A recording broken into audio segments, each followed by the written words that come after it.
안녕하세요. 부동산 성공투자의 미래 시즌2 진행의 정민입니다. 정부의 오락가락하는 부동산 정책 때문에 시장의 불만이 커지고 있습니다. 등록을 권장했던 주택 임대사업자의 경우는 1년 만에 세제 혜택을 축소했고요. 처벌 규정을 보다 더 강화하고 있습니다. 뿐만 아니라 공시가격 상승이 예상이 되면서 다주택자뿐만 아니라 고가의 1주택자들의 불만도 쏟아지고 있는 상황인데요. 그래서 지금 이 시기에 꼭 알아두셔야 하는 2019년 변화하는 부동산 세금에 관련된 이야기 오늘 나눠보도록 하겠습니다. 부동산 투자도 중요하지만 그만큼 중요한 것 중 하나가 바로 세금인데요. 세금에 따라서 부동산 투자 수익률이 달라지기 때문입니다. 그렇기 때문에 세금에 대해서 잘 아는 게 중요한데 오늘은 이 세금에 대해서 정리해 볼까 하니까 주목해 주시면 좋을 것 같습니다. 네, 지금 이 시기에 세금으로 고민하시는 분들 정말 많으실 것 같습니다. 2019년 바뀌는 부동산 세금, 지금부터 세세하게 분석을 해주시죠. 네, 세금만큼 좀 잘 알아야 되는 게 이렇게 있을까 또 싶은데요. 세금 같은 경우는 한번 공부를 해도 매번 법 개정이 된다든가 해가 바뀔 때마다 그리고 부동산 대책이 나올 때마다 계속 바뀌기 때문에 꾸준히 공부를 해야 합니다. 그렇기 때문에 저희가 2019년도부터 달라지는 부동산 세금뿐만 아니라 2018년도 하반기부터 시행된 부분들에서도 이제 좀 알아두면 좋은 부분들 한번 정리해 볼까 하니까 주목해 주시면 좋을 것 같고요. 그리고 정말 다양한 부분들이 바뀌었어요. 이제 세금에 대해서는 좀 여러 얘기들이 있는데 MC님 같은 경우는 어떤 부분이 가장 논란이 되고 있다고 생각하시나요? 네, 여러 가지 이야기가 있습니다만 여론에서는 아무래도 그 보유세가 아닐까라는 생각이 듭니다. 보유세 그리고 종합부동산세와 공시가 상승도 논란이 좀 되고 있다고 듣고 있는데요. 네, 맞습니다. 지금 가장 얘기가 많이 나오는 것은 9.13 부동산 대책으로부터 얘기 나왔었던 바로 종합부동산세 인상이라고 볼 수가 있는데요. 지금 공시가 얘기해 주신 부분도 있고요. 그런데 지금 종합부동산세 같은 경우는 9.13 부동산 대책에서 나왔었습니다. 여기서 어떤 내용들이 나왔냐 하면 지금 기본적으로 다주택자에 대한 세율이 추가적으로 신설됐습니다. 이제 3주택자 이상 보유자 같은 경우는 세금을 더 내게 하겠다라는 거고요. 지금 2주택이라고 하더라도 조정 대상 지역 내 2주택 보유자 같은 경우는 세율을 추가 과세하겠다라고 했습니다. 그리고 과표도 3억에서 6억 구간이 신설이 되었고요. 세부담이 상향 조정되었습니다. 150% 이전 종부세가 있었다면 거기에 대해 최대 50%만 더 추가됐다라고 했을 때 이걸 300%로 높였습니다. 그런데 국회 통과 과정에서 조정 대상 지역 내 2주택자는 200%로 약간 좀 줄어든 상태고요. 또 하나 좀 주목하면 좋은 게 종합부동산세에서 공정시작 가액 비율이라는 게 있습니다.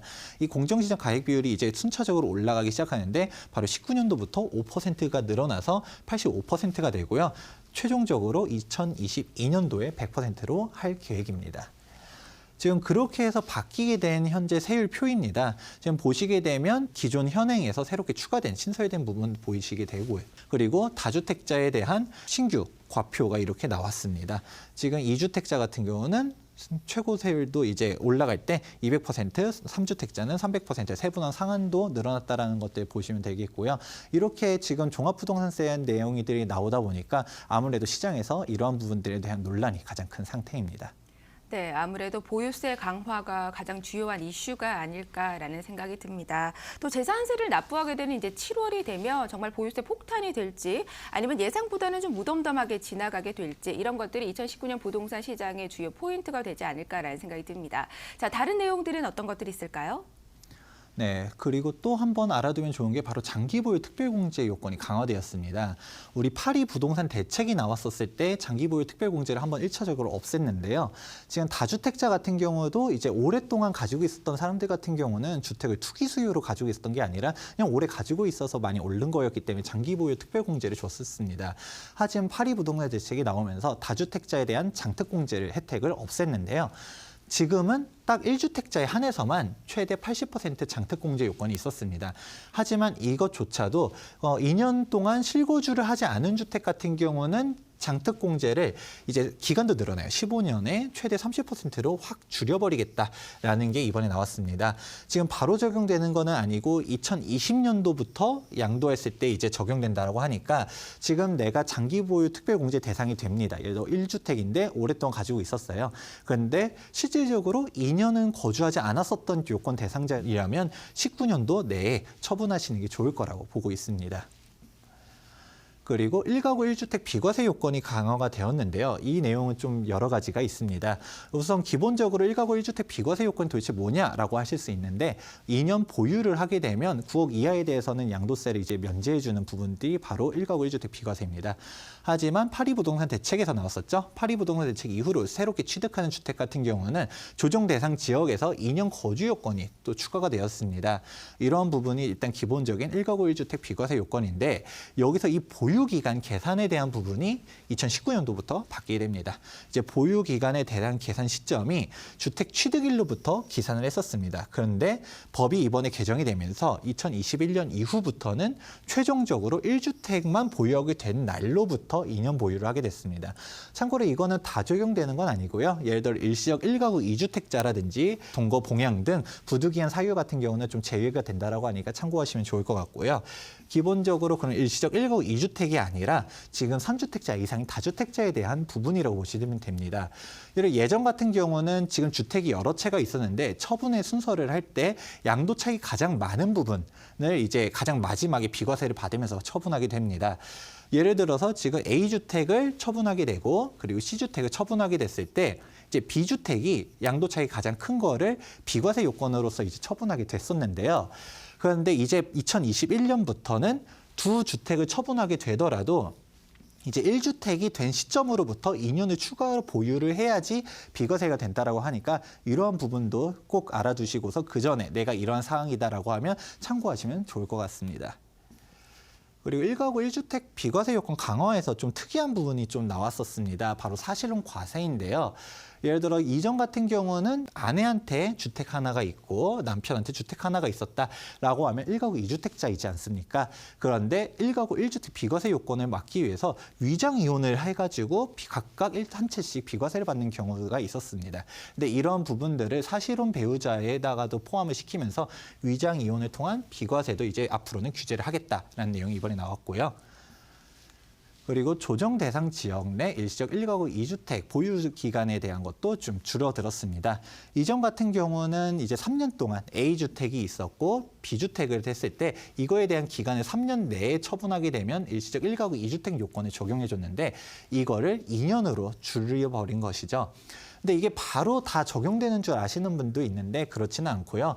9.13 부동산 대책이 나온 이후, 그러니까 정확히 말하면 9월 14일 이후로부터 신규 취득한 주택들이 이제 3년에서 2년으로 줄어든 거지 이전 주택들은 그대로 3년이라는 거 참고해 주시면 좋을 것 같습니다. 네, 정말 세법이 좀 많이 바뀌는 것 같습니다. 꼼꼼하게 좀 살펴보셔야 될 것 같고요. 본인이 해당 사항이 있는지도 살펴보시는 게 중요할 것 같습니다. 그리고 세금을 피하기 위해서 위장 이혼까지 한다라는 얘기 참 재밌게 들리기도 하고 그로 인해서 여러 가지 세법이 바뀐다는 내용도 좀 재밌게 본 것 같습니다. 자, 그렇다면 또 다른 내용들은 어떤 것들이 있을까요? 네, 보시게 되면 주택임대사업자에 대한 양도세 비과세 요건도 좀 많이 강화가 되었습니다.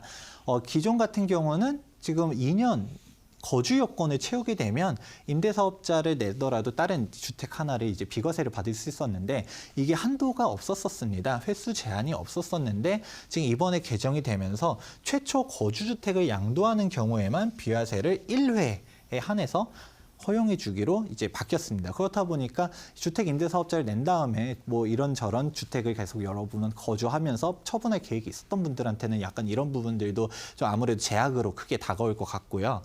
장려하는 부분들도 있었습니다. 지금 주택 임대 사업자를 갖다가 예를 들어 단기는 4년이고요. 중공공이라고 하죠. 흔히들 장기라고 얘기하는데 장기가 8년입니다. 근데 이제 단기에서 장기로 변환하려고 했을 때 예전 같은 경우는 이제 임대 기간의 50%만 임대 기간을 인정해 줬습니다. 예를 들어 내가 4년 단기를 다 요건을 채웠는데 장기로 이제 변환하고 싶어요. 그랬을 때 2년밖에 인정을 안 해준다는 것이죠. 절반이니까. 그러면 추가적으로 장기로 바꾼 다음에 6년을 마저 채워야 되는 그런 부분들이 있었는데 임대사업자를 보다 내기 위해서 좀 장려를 하기 위해 이런 부분들을 이제 최대 4년으로 이제 기한을 좀 줄긴 했지만 기간의 전체를 다 인정해 준다는 것입니다. 예를 들어 앞에 같은 사례였으면 4년 그대로 다 인정이 되니까 장기로 바뀌었을 때 추가적으로 4년만 더 보유하면 되게 되는 겁니다. 단기 임대사업자를 내셨던 분들은 이번 부분도 참고해 주시면 좋을 것 같네요. 하지만 그 외적으로는 많이들 좀 줄게 되었습니다. 8.2 부동산 대책 때도 그렇고 9.13 대책에서도 연속적으로 주택임대사업자에 대한 혜택들이 줄게 되었는데요. 양도소득세에 대한 감면 요건이 이제 가액 기준도 추가되면서 좀 강화됐고, 그 다음에 주택임대사업자 등록했을 때 9.13 부동산 대책에서 아주 크게 나왔었던 부분이죠. 양도세 중과랑 종합부동산세 합산 배제가 아주 중요한 포인트 중 하나였는데, 이게 이번에는 9.13 부동산 대책 이후로 새롭게 취득하는 주택들을 임대사업자를 냈을 때 이러한 부분들을 이제 중과를 시켜버리겠다, 주택수에 포함시켜버리겠다라고 얘기 나오면서 주택 임대사업자에 대한 혜택 중 가장 큰 틀 중 하나가 이제 없어졌다라는 것도 알아두시면 좋을 것 같습니다. 그리고 임대소득에 대한 혜택도 좀 줄였습니다. 우리가 월세 같은 경우도 세금을 내야 되는데요. 그런데 이거에 대한 조세 저항이 워낙 심하다 보니까 2천만 원 초과되는 그런 고액 임대차에 대해서만 과세를 하고 2천만 원 이하분에 대해서는 과세 유예를 했었는데 그게 2018년도까지였었습니다. 이제 2019년도부터는 2천만 원 이하에 대한 소액도 이제 분리과세로 이제 과세가 이제 본격적으로 시행되는데요. 이러한 부분들도 이제 알아두시면 좋겠고요. 그리고 분리과세 시 이제 공제 금액에 대한 축소도 생겼습니다. 기본적으로 임대사업자를 내든 안 내든 그전에는 400만 원에 대한 기본 공제가 있었는데 지금 임대사업자를 내야지 400만 원, 임대사업자를 내지 않으면 200만 원으로 이제 좀 줄게 되었고요. 그리고 필요 공제율이라는 게 있는데 필요 경비율이 이 미등록 사업자 같은 경우는 50%밖에 안 해주는데 이제 등록 사업자 같은 경우는 60% 해주시게 됩니다. 참고로 이거는 원래 원하는 임대사업자 같은 경우는 70%를 해주자라고 했었지만 국회 통과 과정에서 좀 줄게 되었고요. 이제 등록사업자, 미등록사업자에 대한 차이는 한 10% 이렇게 나게 되니까 이런 부분도 참고해 주시면 좋을 것 같네요. 그리고 마지막으로 한번 얘기해 보는 게 임대보증금에 대해 과세되는 소형주택 범위가 축소되었습니다. 일단 그러면 이걸 얘기를 하자마자 가장 먼저 떠오르는 게 임대보증금도 과세가 돼요? 라고 물어보시는 분들이 있을 것 같아요. 그래서 다시 한번 정리를 해볼까 하는데요. 이제 2019년도부터 적용되는 세율표입니다. 이게 봤을 때 저희가 방금 전에 얘기했었죠. 2천만 원 이하도 이제 월세는 다 세금을 내야 된다라는 얘기를 했었는데 참고로 1주택자였을 때는 공시가격 9억 이하인 1주택자는 비과세되니까 이런 부분은 참고해 주시면 좋을 것 같고요. 그러면 이제 기본적인 세금을 냈을 때 이제 2주택 이하일 때는 전세 같은 경우는 비과세였습니다.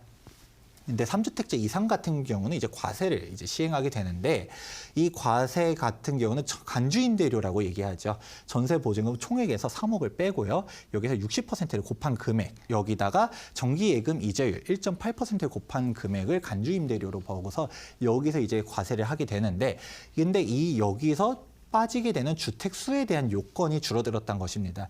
2018년도 이전까지만 해도 3억 이하 그리고 60제곱미터 이하인 주택이 이제 소형 주택의 범위였었는데 2019년도부터는 2억 원 이하 40제곱미터 이하로 줄게 되었습니다. 좀 여기서 가장 큰 거는 이 40제곱미터 면적 기준이 아주 크게 됐는데 이제 2018년도까지만 해도 60제곱미터라고 하면 우리가 흔히 얘기하는 25평이 여기에 포함되게 됩니다. 근데 40제곱미터 같은 경우는 우리가 흔히 얘기하는 평으로 환산했을 때는 공급 면적이 17평 정도가 되게 되는데요. 그렇다 보니까 지금은 사실상 아주 조그마한 소형주택 혹은 오피스텔 같은 경우만 적용이 되다 보니까 주택에 대한 범위를 크게 줄였다라고 정리할 수 있습니다. 네, 임대 사업자에 대한 혜택을 많이 축소했다라는 이야기 정말 많이 들었는데 이렇게 정리를 하고 들어보니 정말 많은 부분이 변화가 된 것 같습니다. 본인이 해당이 되는지 꼼꼼하게 체크 꼭 하셔야 될 것 같습니다. 자, 그렇다면 소장님께서 보시는 2019년 변화하는 부동산 세금의 키워드는 어떤 것들일까요? 네, 보시게 되면 2019년도에 대해서 이제 세금 전환하는 거를 정리해 봤습니다.